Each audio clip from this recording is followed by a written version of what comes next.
الحمد لله وكفى وسلام على عباده الذين اصطفى أما بعد أعوذ بالله من الشيطان الرجيم بسم الله الرحمن الرحيم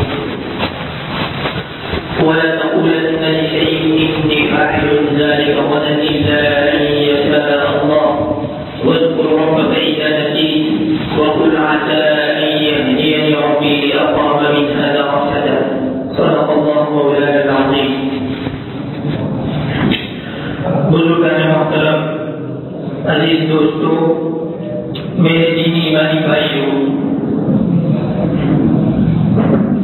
آج کی اس مجلس میں انشاءاللہ اور ماشاءاللہ کہنے سے متعلق کچھ باتیں عرض کرنی ہے.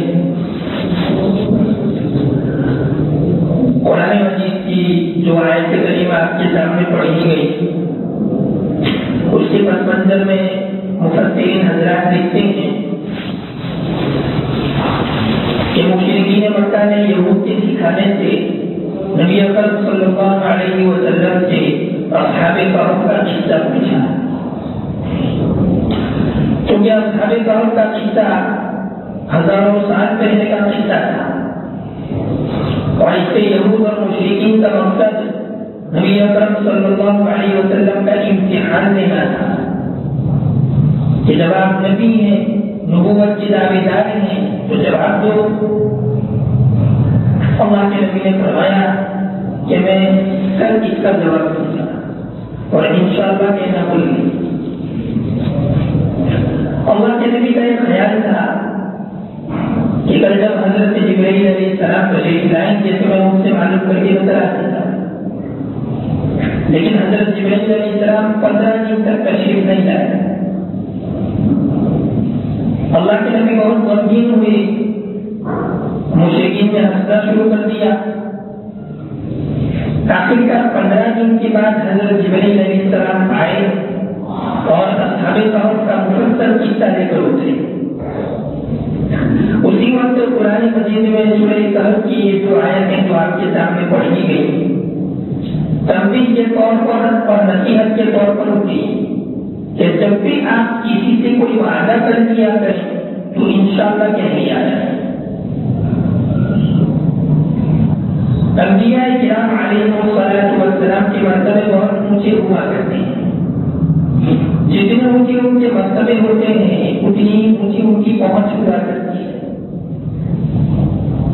اور ہمارے نبی تو سب سے اعلیٰ اور سب سے زیادہ بلند ہیں، اللہ کے نزدیک سب سے زیادہ قریب اور نزدیک ہیں. اس لیے ذرا سی لفظش اور خطا پر پکڑا ہے اور حکم ہوا وَلَا تَقُولَنَّ لِشَيْءٍ إِنِّي فَاعِلٌ ذَلِكَ غَدًا إِلَّا أَن يَشَاءَ اللَّهُ. کہ یہ نبی آپ کسی کام کے متعلق ہرگز یہ نہ کہا کیجیے کہ میں اس کام کو آئندہ کل کروں گا مگر اس شرط کے ساتھ کہ اگر خدا نے چاہا. اس لیے کہ بندہ اللہ تعالیٰ کی مشیت اور ارادے کے بغیر کوئی کام نہیں کر سکتا. بندے کو تو کچھ بھی خبر نہیں کہ آئندہ کل کیا ہونے والا ہے. اسے تو یہ بھی نہیں معلوم کہ وہ آئندہ کل زندہ رہے گا بھی یا نہیں، اور اگر زندہ بھی رہے گا تو وہ اس کام کو کر سکے گا یا نہیں. اس لیے جب کوئی کام کرنے کا ارادہ کر لیا کرو تو انشاءاللہ کہہ دیا کرو، اور اگر انشاءاللہ کہنا بھول جاؤ تو جب یاد آئے اسی وقت کہہ دیا کرو. چاہے 1 سال بعد یاد آئے تب بھی انشاءاللہ کہہ کر اپنے پروردگار کو یاد کرو تاکہ پچھلی غفلت اور بھول چوک کی تلافی ہو جائے.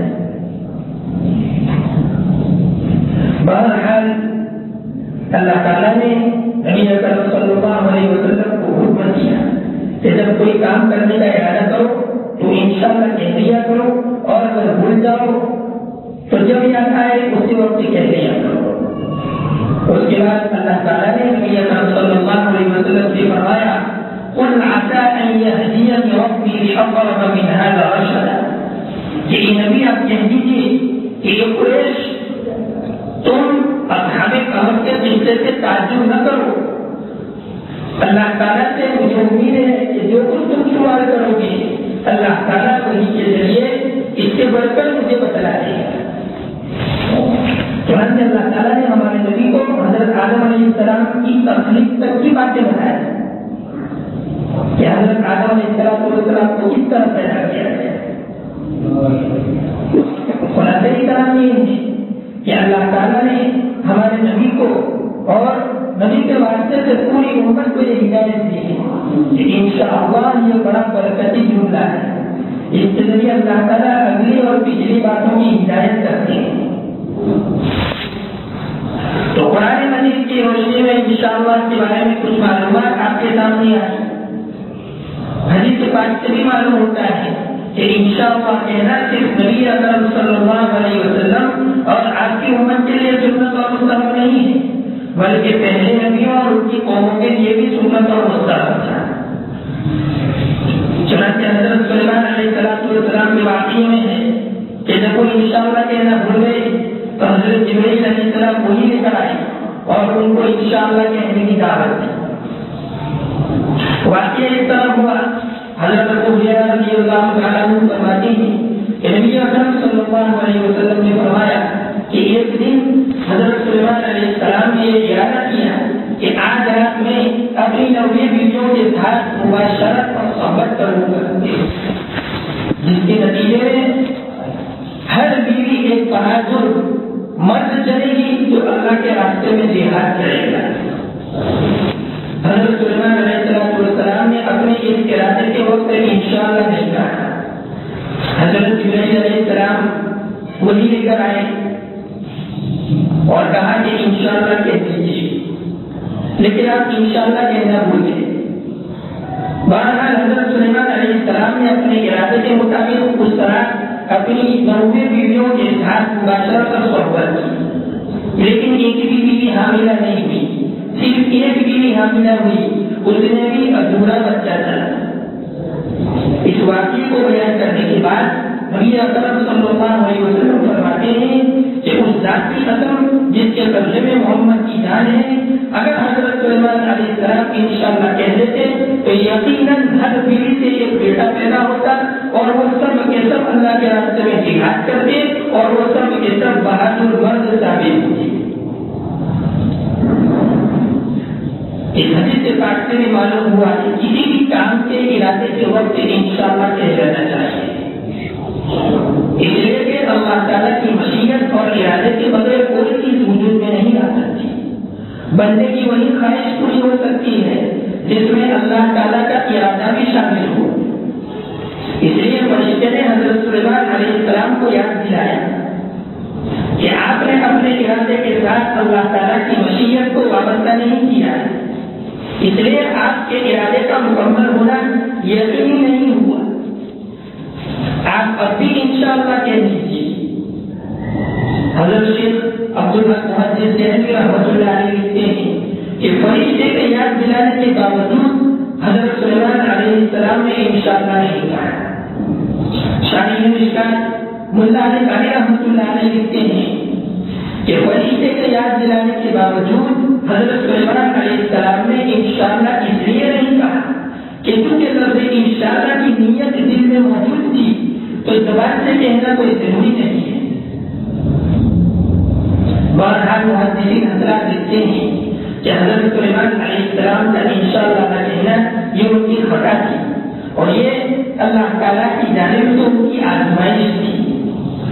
بعد میں انہوں نے اللہ تعالیٰ کے سامنے اپنی خطا کا اعتراف کیا، اقرار کیا اور اللہ تعالیٰ کے سامنے توبہ اور استغفار کیا، جس کو قرآن کریم میں اللہ تعالیٰ نے بیان فرمایا وَلَقَدْ فَتَنَّا سُلَيْمَانَ وَأَلْقَيْنَا عَلَى كُرْسِيِّهِ جَسَدًا ثُمَّ أَنَابَ، کہ ہم نے سلیمان کو جانچا، ہم نے سلیمان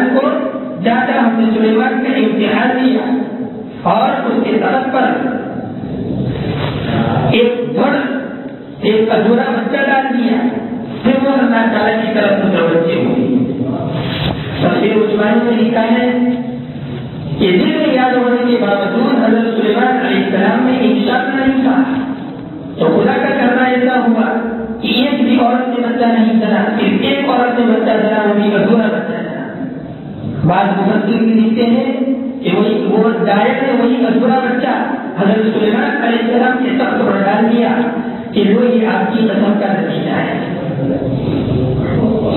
یہ دیکھ کر حضرت سلیمان علیہ السلام ندامت کے ساتھ اللہ تعالیٰ کی طرف متوجہ ہوئے اور انشاءاللہ نہ کہنے پر توبہ اور استغفار کی۔ حضرت حضرت مولانا اشرف علی تھانوی نور اللہ علیہ نے اپنے ایک ملفوظ میں فرمایا کہ دعا، توبہ، رونا دھونا اللہ تعالیٰ کے سامنے یہ چیزیں آج کل بالکل ہی لوگوں میں ختم ہو گئی۔ دنیا دار تو کیا، دین داروں میں بھی اب یہ چیزیں نہیں رہی۔ کچھ لوگوں میں خشکی، بے رونقی اور بدمزگی پیدا ہو گئی ہے۔ کسی کام میں برکت، حلاوت اور مٹھاس محسوس نہیں ہوتی، ہر کام میں روکھا پن سا معلوم ہوتا ہے۔ حقیقت میں دعا اور توبہ یہ دونوں مصیبتوں کے مقابلے میں ڈھال اور ہتھیار ہیں، لیکن ہم ان دونوں چیزوں سے غفلت میں ہیں۔ ہاں جب کوئی مصیبت سر پر آ ہی پڑتی ہے تو اس وقت ہوش آتا ہے اور جوش بھی آتا ہے۔ پھر تو وہی حالت ہوتی ہے کہ ایک شخص گھوڑا خریدنے کے لیے بازار جا رہا تھا، راستے میں ایک ملنے والے شخص ملے اور پوچھا کہ کہاں جا رہے ہو؟ تو کہا کہ گھوڑا خریدنے کے لیے جا رہا ہوں۔ تو ملنے والے شخص نے کہا کہ میاں انشاءاللہ کو کہہ دیا ہوتا۔ تو اس نے کہا کہ اس میں اللہ کے جانے کی کیا بات ہے، انشاءاللہ کہنے کی کیا ضرورت ہے، پیسے میرے پاس موجود ہے، گھوڑے بازار میں موجود ہے، جاؤں گا اور خرید لاؤں گا۔ وہ شخص خاموش ہو گئے۔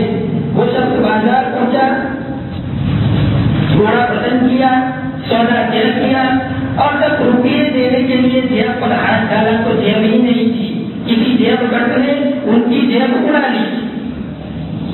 تو وہ خالی ہاتھ ہلاتے ہوئے واپس آ رہے تھے۔ راستے میں پھر وہی شخص نے پوچھا کہ کہو بھائی گھوڑا خرید رہا ہے؟ تو کہتے ہیں کہ کیا بتلاؤ؟ انشاءاللہ میں بازار پہنچا، انشاءاللہ میں نے گھوڑا پسند کیا، انشاءاللہ میں نے روپیہ دینے کے لیے جیب میں ہاتھ ڈالا، انشاءاللہ میری جیب کٹ گئی، انشاءاللہ میں گھوڑا نہ خرید سکا۔ تو دیکھو موقع کے موقع یہ بالکل بے موقع انشاءاللہ کہہ رہا ہے، حالانکہ انشاءاللہ تو مستقبل یعنی آئندہ آنے والے زمانے پر ہوتا ہے، ماضی یعنی گزرے ہوئے زمانے پر انشاءاللہ نہیں ہوتا ہے، لیکن یہ موقع بے موقع انشاءاللہ کہہ رہا ہے۔ بس اسی طرح مصیبت جب چلتی آتی ہے تو اس وقت توبہ بھی ہے، دعا بھی ہے، رونا دھونا بھی ہے۔ حالانکہ دعا اور توبہ یہ فراغت کی حالت میں اور صحت کی حالت میں ہونی چاہیے، لیکن فراغت کی حالت میں اور صحت کی حالت میں ان دونوں کی طرف ہماری بالکل توجہ نہیں۔ اصل میں موقع اور بے موقع کی پہچان اللہ تعالیٰ کی مجلس میں بیٹھ کر ہوا کرتی ہے۔ ادب اور تہذیب یہ اللہ والوں، علماء کرام اور صلحاء کی مجلس میں بیٹھ کر حاصل ہوتی ہے۔ جو حضرات اللہ والوں کے پاس، علماء کرام کے پاس، صلحاء کے پاس آتے جاتے رہتے ہیں، ان کو انشاءاللہ اور ماشاءاللہ کہنے کے برکات معلوم ہوتے ہیں، وہ ان سے واقف ہوتے ہیں۔ دوسرا لفظ ہے ماشاءاللہ۔ یہ لفظ ماشاءاللہ ایسے وقت میں بولا جاتا ہے کہ جب آدمی دیکھے کہ اللہ نے مجھے طرح طرح کی دولتوں اور نعمتوں سے نوازا ہے، علمی نعمتیں بھی عطا فرمائی، مالی نعمتیں بھی عطا فرمائی، جانی نعمتیں بھی عطا فرمائی، ان سب نعمتوں سے بڑھ کر ایمانی نعمتوں سے بھی نوازا ہے، تو اب آدمی اللہ کی ان نعمتوں کا شکر ادا کرے اور کہے کہ ماشاءاللہ اللہ نے مجھے بہت نوازا ہے۔ جب بندہ ماشاءاللہ کہتا ہے تو اللہ تعالیٰ بہت خوش ہوتے ہیں کہ دیکھو یہ میرا بندہ میرے فضل اور میری مشیت کا واسطہ دے رہا ہے، یہ سب کچھ میری طرف سے سمجھ رہا ہے۔ تواضع اور عاجزی اس کے چہرے سے ٹپک رہی ہے۔ ایسے بندوں کو اللہ تعالیٰ دینی اور دنیاوی دونوں نعمتوں سے مالا مال فرماتے ہیں۔ حضرت انس رضی اللہ تعالیٰ عنہ فرماتے ہیں کہ نبی اکرم صلی اللہ علیہ وسلم نے فرمایا کہ جب آدمی کوئی چیز دیکھے اور وہ چیز اس کو اچھی لگے اور وہ یہ کلمہ پڑھے ماشاءاللہ لا قوت الا باللہ، تو پھر اس کو کوئی چیز نقصان نہیں پہنچائے گی، یعنی وہ چیز محفوظ رہے گی۔ بات روایت میں ہے کہ جب کوئی اپنی پسندیدہ اور محبوب چیز کو دیکھے اور یہ کلمہ پڑھ دے ماشاء اللہ لا قوت الا باللہ، تو وہ پسندیدہ اور محبوب چیز نظر بد سے محفوظ رہے. اسی طرح ایک اور حدیث میں ہے کہ جب آدمی یا کسی کی نظر اپنے مال و اسباب یا خوبصورت بچے پر پڑے تو فوراً ماشاء اللہ لا قوت الا باللہ کہہ دیا کرے تاکہ وہ مال اور اسباب اور اسی طرح وہ خوبصورت بچہ نظر بد سے محفوظ رہے. حضرت عثمان غنی رضی اللہ تعالیٰ نے ایک دفعہ بہت خوبصورت بچے کو دیکھا تو حکم دیا کہ اس کی تھوڑی یعنی داڑھی کے گڑھے میں سیاہی یعنی کاجل لگا تاکہ اس کو کسی کی نظر نہ لگے. گھر میں ہماری ماں اور بہنوں کو بھی بتانا چاہیے کہ بچے کی تھوڑی کے گڑھے میں کاجل لگاؤ، نہ کہ گال اور پیشانی پر. ہماری ماں نے گال اور پیشانی پر کاجل لگا دی ہے، یہ غلط ہے. حضرت عثمان غنی رضی اللہ تعالیٰ نے بتایا کہ بچے کی تھوڑی کے گڑھے میں کاجل لگایا ہو تاکہ یہ نظر بد سے محفوظ رہے. بہرحال پورے بیان کا خلاصہ یہ ہے کہ مومن کا یہ کام ہونا چاہیے کہ جب بھی وہ کسی کام کے کرنے کا ارادہ کرے تو انشاءاللہ کہہ دیا جائے، اور جب کوئی اسے نعمت ملے یا کسی خوش کرنے والی بات سنی یا دیکھے تو وہ ماشاء اللہ کہہ دیا کرے. اور انشاءاللہ اور ماشاء اللہ یہ مذاق کے طور پر استعمال نہ کرے. کہیں ایسا نہ ہو کہ اللہ تعالیٰ کی پکڑ آ جائے اور اگلی اور پچھلی ساری نیکیاں برباد ہو جائے. اللہ تعالیٰ مجھے بھی اور آپ کو بھی عمل کی توفیق عطا فرمائے. وآخر دعوانا الحمد للہ رب العالمین.